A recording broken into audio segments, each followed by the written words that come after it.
Hello again. In this video, we'll be looking at one more great way to distribute your education-based marketing content using self-hosted introductory events. A self-hosted introductory event refers to you arranging an opportunity to get in front of a group that you have assembled.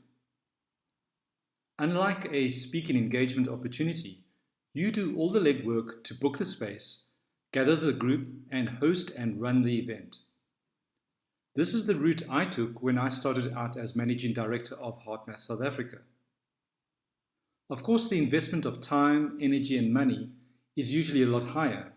I used to host these types of events in 3 major cities in South Africa, which meant I also flew a lot and had to arrange accommodation, transport, and so on, including the actual event venue. But it did pay off. Now, I had the capital to work with back then. And in hindsight, I also acknowledge I would do it differently now because of the amount of time, energy, and money it takes. This is why speaking engagements are a better route to getting your content out there. They're less expensive, don't take up that much time, and hopefully by now you've already done the bulk of the work, so it takes up less energy. But if you have some of these resources available to you, this self-hosted introductory event is a close second. There are at least 3 main elements to focus on if you're wanting to successfully host live introductory events of your own. Element number 1, you have to find and book a space. The best advice I can offer you here is to get creative. When I first started out, I was basically following in the footsteps of the man who had reintroduced me to HeartMath. He used to book great high-end and somewhat expensive venues. Over time, I learned that it wasn't always necessary. I also started finding the venues that were just as good at lower rental prices. So I went from hotel conference rooms and auditoriums to smaller meeting rooms, community halls, schools, community rooms at golf courses, and even yoga studios. There are many great venues out there, and the point is that you don't have to impress with the venue. As long as it's clean, neat, fairly quiet and private, and has the facilities you need. Of course, accessing and getting to the venue should also be easy for your audience, but that's about it. Now, depending on where you are in your business, you could even host a small event in your home or someone else's home, like a friend or a joint venture partner. Until you're certain that your programs are making money for you, it's best to rather be creative and frugal as you choose your event venue. Next up, element number 2 is gathering your group. In other words, you'll need to let your ideal specific audience know about your introductory event. And there are a few ways to do this, and they range from inexpensive to expensive. The first option is unpaid advertising. You could enlist the help of your joint venture partner to help you. They may consider sending out 1 or more promotional emails to their list. They might post your event announcement in their newsletter or on their social media sites. Joint venture partners are great assets to use if you want to keep expenses down and still get the word out. Another old school way is to simply hang posters in areas where your specific audience might see them. Posters and brochures won't have a high rate of return, but they are relatively inexpensive. And even if they get the attention of a few participants, that might be worth it. A great add-on to posters is to have tear-off strips at the bottom of the poster with the contact information that the person needs for contacting you. And then a really clever way to get the word out there is through a ticketing system such as Eventbrite. Eventbrite is easy to use, and you can advertise your event as a live or online event. Creating tickets for the event is a way to use the psychology of value and scarcity in your favor. Now, your tickets can be free of charge. For example, the We at Heart events are free of charge. Or you could have paid events wherein you have early bird prices or 2-for-1 tickets that incentivize your specific audience to bring a friend, or any combination of these. Again, get creative. A couple of tips for creating these tickets. Make sure you use a ticketing system that has very minimal branding on it, giving you a lot more space for your own branding and event information. At the top of the ticket, you want to have your event date and time of the event. Underneath that, you'll have your name, and usually the word presents is fine. Then the name of your event in big, bold letters. Now, just a couple of things here is that you can use a results-based title or pleasure-based title if the pain-based tantalizing title won't fit. This is just a small tweak you can make to your tantalizing title, especially when considering the title for your self-hosted event. You see, with intro events, as opposed to webinars or interviews online, you're actually asking for a bit more time, effort, and energy investment from your audience and potential clients to come to your event. You're asking them to take time out to travel, maybe reschedule the plans they had for the day, maybe get a babysitter in, and so on. Because of the effort involved for them, it's a good idea to make the promise of the event a little sweeter, so pleasure-based titles could work better here.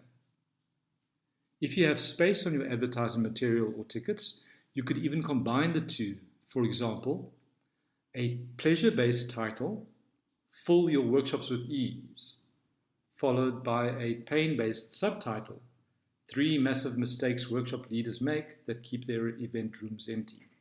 Or, another example, Happy Healthy Kids, 3 Common Mistakes Even Smart Parents Make that keep them disconnected and fighting with their teams.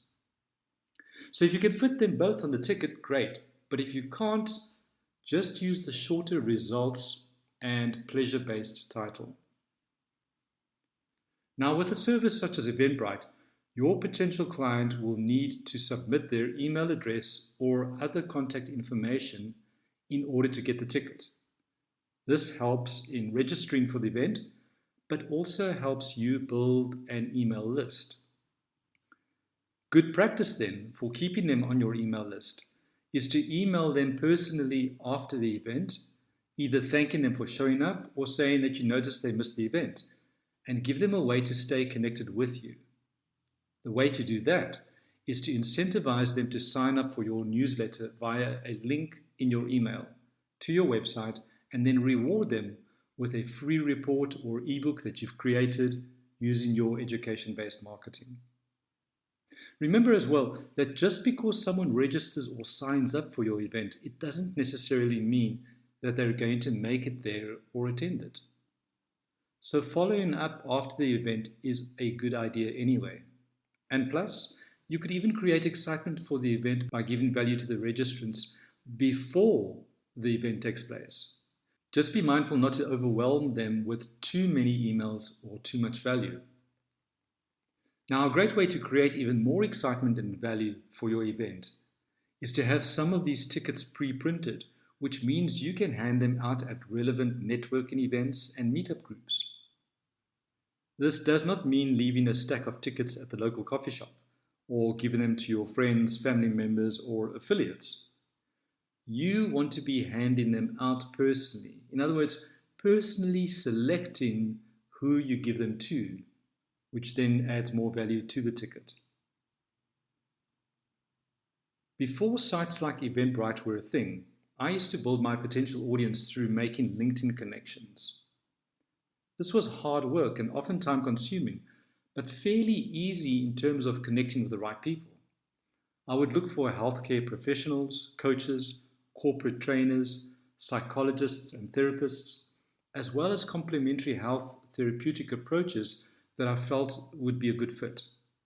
I would build a list of contacts, and when I had a big list of maybe about 60 names and emails in a specific geographic location, I'd send out personal emails to each and every one of them, stating that we were connected on LinkedIn, that we were in the same or similar industry, and that I was personally inviting them to a live event that I was hosting, which I thought they might be interested in.